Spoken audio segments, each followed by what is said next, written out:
Hey guys, this is Andy McCann. Welcome back to another episode here on CrossFit Garage where we are trying, I don't know. I am trying to help you, and guests, so yeah, it's we, trying to help you lay a firm foundation in fitness, food, and finances. And today I'm back on food. This is my daily journey. I've been doing food logging for about 5 days, but this will be the third episode. And I'm going to throw out some things that I've learned. First thing that I'm going to throw out is this is the second time I recorded this because what I've learned is you should always check your gear and make sure that your microphone's plugged in. So here we go.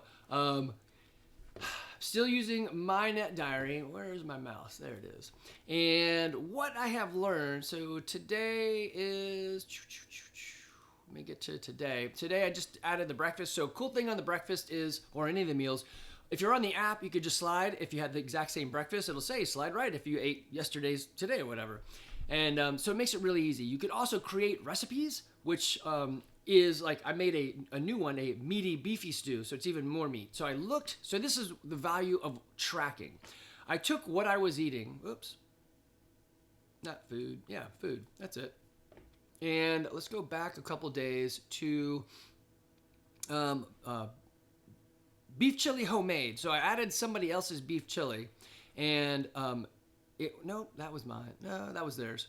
And it was super high. I think it was the homemade, it wasn't chili, was it?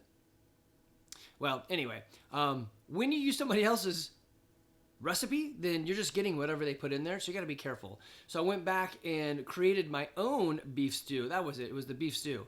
So I used somebody else's beef stew and then created my own actual, this is what I made, and it gave me much closer, well, more accurate nutrients, macros as well as the nutrients. And then after looking at that, I saw that, okay, it did not have as much protein as I wanted, and it had too much carbs. So let's see, is this it?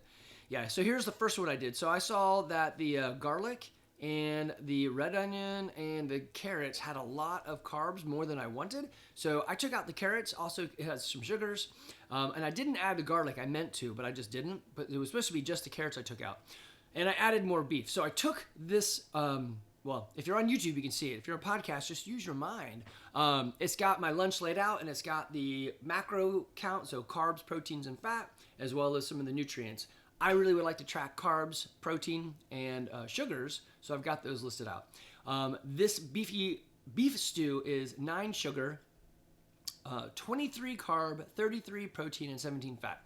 So then I remade it in a different recipe, and I logged it, said, hey, this is the new recipe. Let's make, instead of calling it beef stew Andy or whatever I called it beefy or meaty beef stew. So now it's got even more beef to it. So there it is, meaty beef stew.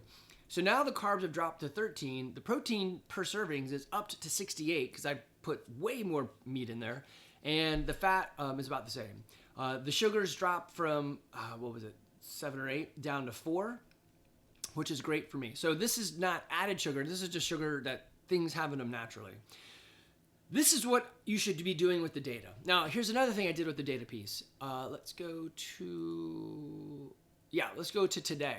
So I wanted my morning smoothie to have even more protein and less carbs and sugar. So how do I do that? Well, I was using about 1/4 of a banana, so you can see that. Oh, let me update right here because I think I fixed that. No, I didn't. So instead of 0.5, I'm using 1/4, save entry. There we go, of a banana. And of course, that's going to drop its details in half. So now the carbs are 7 and the sugars are 4. And I've added, instead of 2 eggs, I have 4 eggs in there. So instead of 12 protein, it's now 24. Of course, the fat goes up, but I'm totally fine with that. It gives me a D ranking, like, hey, that's stupid, don't do that. But it's not really following along with my goals. It's just saying, hey, the industry standard is 30, 30, 40 or something like that, right? So use the numbers to create the recipes and the plans that you want. If you don't know what's really in your food, then you're just putting stuff in your pie hole that is just random and inconsistent. Well, I guess it could be consistent, but you want to know. And it's just 2 weeks of tracking. So hopefully, let's see, today's the 31st. You guys should start tomorrow. I've been doing this ahead of you so that I could give you these podcasts. And even me, who've been eating pretty damn good for the last 11, 12 years or whatever, no sugar, of any, no added sugar. Sometimes I'll eat some fruit, but barely. And no refined carbs of any type. I don't eat grains unless it's from the Bread Wreckers and I made it on my own.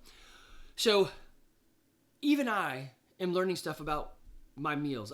Another big one is the water. I didn't realize I wasn't drinking as much water as I thought I was. Now, a problem that I'm trying to solve is I'm drinking more water, but it's still carrying over into night, and I got to get up a lot, and I got to fix that. So maybe I need to front load my water, drink it all by noon, and then like taper it way back. I don't know, but I am getting more water, but it's coming out at night, and I need to fix that in the proper manner. So it's not a problem. It's just I have to wake up.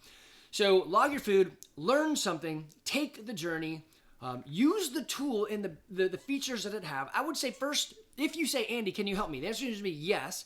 Did you look on YouTube for your answer? If you say no, then I'm going to say yes. I'm going to help you by going. I have made a video. It's on the internet. It's not me. It's somebody else. Go find their video and watch it. Once you've done that, and if you still can't do it, let me know. I'm totally going to help you. But first, use the tools that are available to you, like My Net Diary. Then the tools that are made available to them and you, like YouTube or Googling it. And then come to me and I'll help you through it. The thing that you really want a human for is, Andy, I've tracked it. You can actually do a share code. So can I do it from here?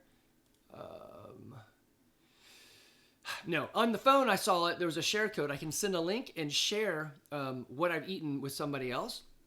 And here I know you can make it into a PDF on your laptop or computer and send it off. That's what I would need to see. And it's not just one day. You need to see a couple days and then pick through them and say, okay, look, I see a trend. You eat certain nights you eat a bunch of ice cream. Why? You're going to be like, well, those are the nights I stay up till 11. And when I stay up till 11, I really need to eat some ice cream. Okay, well, go to bed before 11. That should solve that problem. And I go, yeah, that actually does. So these are the type of things we're looking for. It's not rocket science. It's just journaling, taking a snapshot of these 2 weeks and seeing the details. And then sometimes having a third party or second party, someone that is not you, there to look at what's going on so that you can have wisdom outside of the problem. It's like anything else. You know, you're dating that guy and everyone knows they're bad for you, but you don't. And then they do something stupid and everyone's like, duh, yeah, of course. And you're like, I didn't see it. That's it. It's just your life, so it's hard to see that stuff. All right, guys. Love this journey for me. Hopefully you guys get on this journey. It's going to be awesome. You're going to appreciate it, or you should already be on it if you're listening to this. If you haven't started yet, start now. Take your 2 weeks and just do a different set of 2 weeks. It's okay. All right, guys. Be good.